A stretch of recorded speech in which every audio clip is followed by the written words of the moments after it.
project over Sita's hidden Dharma. And Sita is one of the main characters of the Ramayana of Valmiki.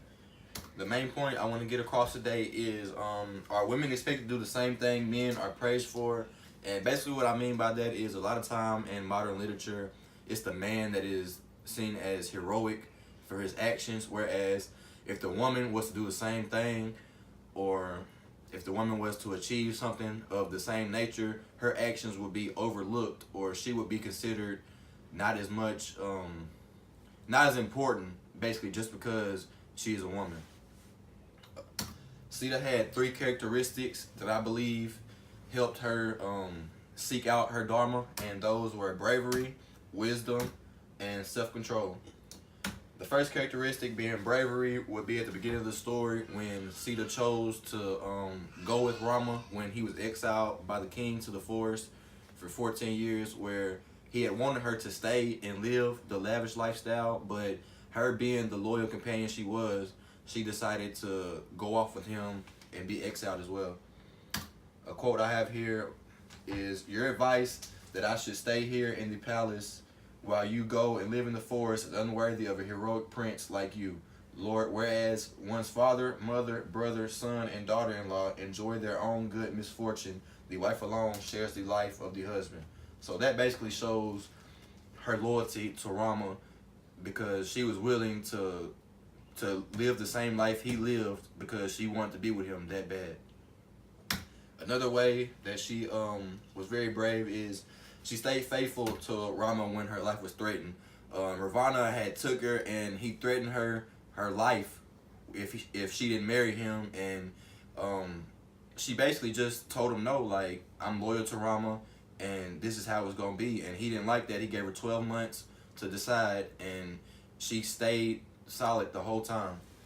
A quote I have here is, you have two more months in which you decide to accede to my wish. If you fail to do so, my cooks will prepare you for a nice meal of your flesh for me to eat. And that's coming from Ravana. Next would be she had great wisdom.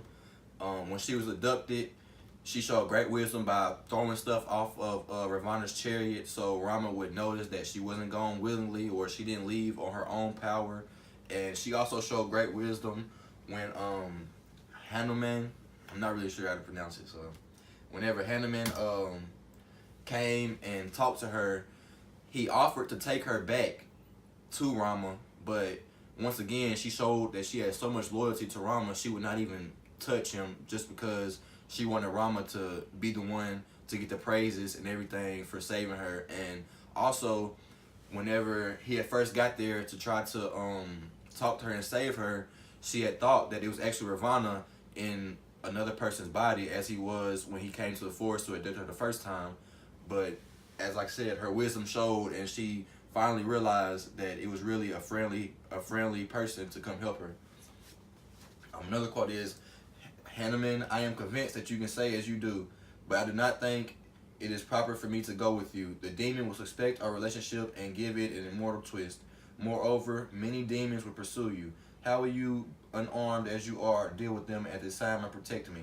I might once again fall into their hands. I agree you have the power to fight them, but I kill them all. It will rob Rama of the glory of killing them and rescuing me.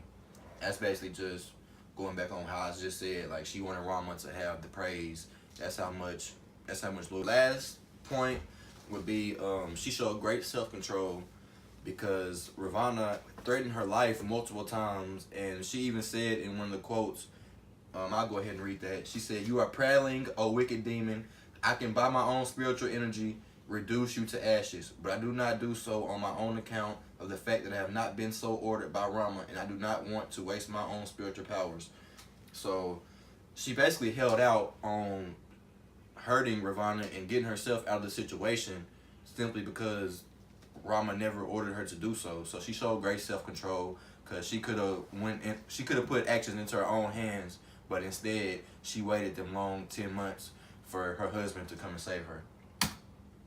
Another way she showed self-control is whenever Rama finally got her, whenever Rama actually saved her, he did not believe that she was being faithful, and he did not believe that the thing, basically, he did not believe the thing that she was telling her. And the quote says, "O Rama, you are speaking to me in the language of a common and vulgar man speaking to a common woman.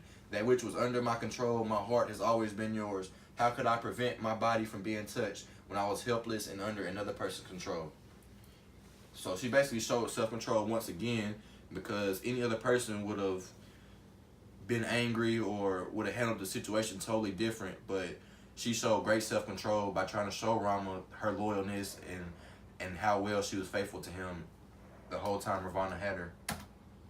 And in conclusion, I want to say Sita displayed strong and powerful heroic traits that help fulfill her Dharma, and her heroic traits of bravery, wisdom, and self-control are main influences on why she should be the main hero in this literature.